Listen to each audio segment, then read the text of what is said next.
Okay, hi friends. Uh, we have already covered four principles of solid. So this is last principle of solid, that is DIP, dependency inversion principle. So it always says that high level modules should not depend on low level modules. Okay.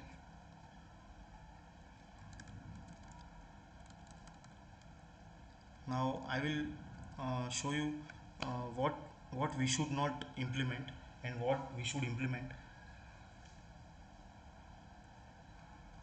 Suppose we have one authentication service, that is a login. For login, in authentication service we have method login, and we are passing user ID and password so and so, and inside that login we are doing authentication, and we are logging data or any detail into a log file. So here we are calling this file logger instance to log the data details of the user. And here we have file logger class which is having log method. It writes data into a file. For example, you can write your own code. This is just an example.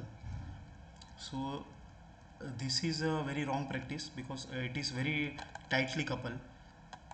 In authentication service we are having a logger class, which is not advisable.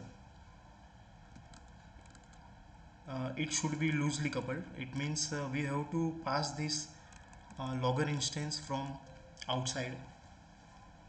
Okay, so that control is in our hand, not in auth service class hand. So I will show you the example how you should implement. Okay.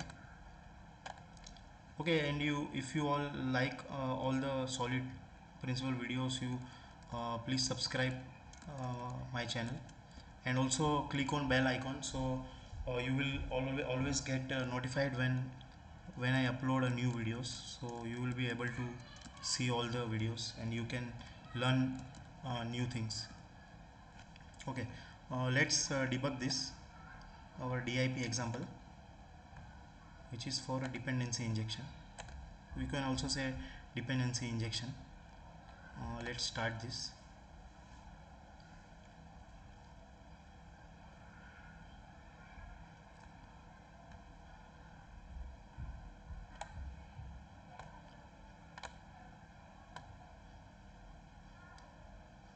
Okay, wait, I will restart again. Okay, yeah. Now debug is started now, and we'll go inside this method. So press F11. Okay, this is our main method where we are doing login. So for login we have to create auth service, and uh, we have to pass file logger instance. See, here we are, what we are doing, we are creating auth service, and we are injecting file logger instance into a constructor. So auth service will get ready-made instance of file logger. Okay, so here you can define any file name or whatever you want, you can do outside. So in auth service is not responsible for a login functionality. That's why it is necessary to inject that file logger instance from outside. Okay, so we'll press F10.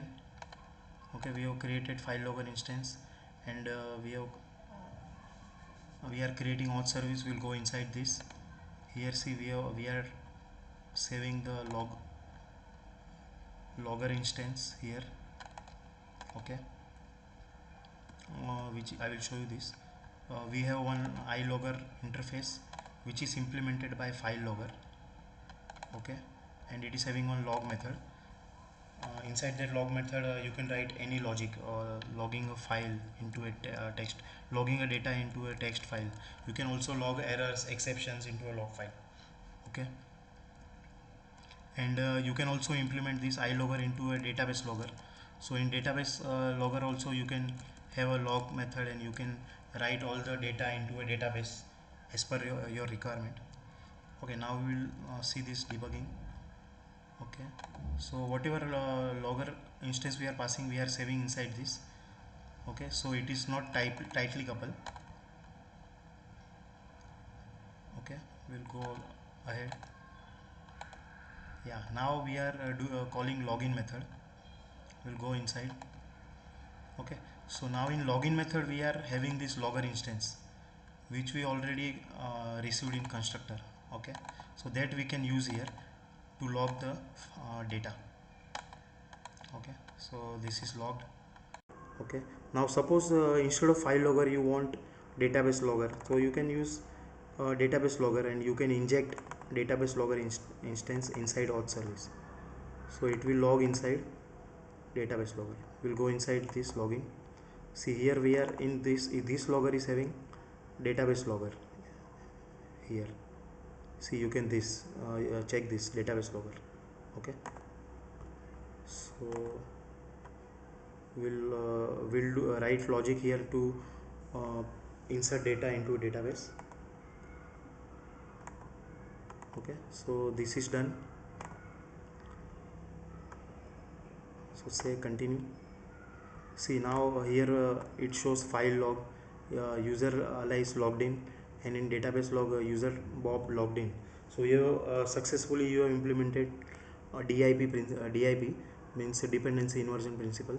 So always you keep in mind that whenever you create any instance you are using in any instance, you have to think twice before checking whether it is that instances are tightly coupled.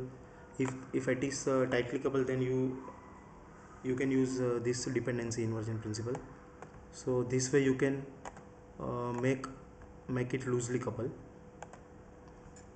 Okay friends, uh, I hope you all understood this principle. Okay, thank you very much.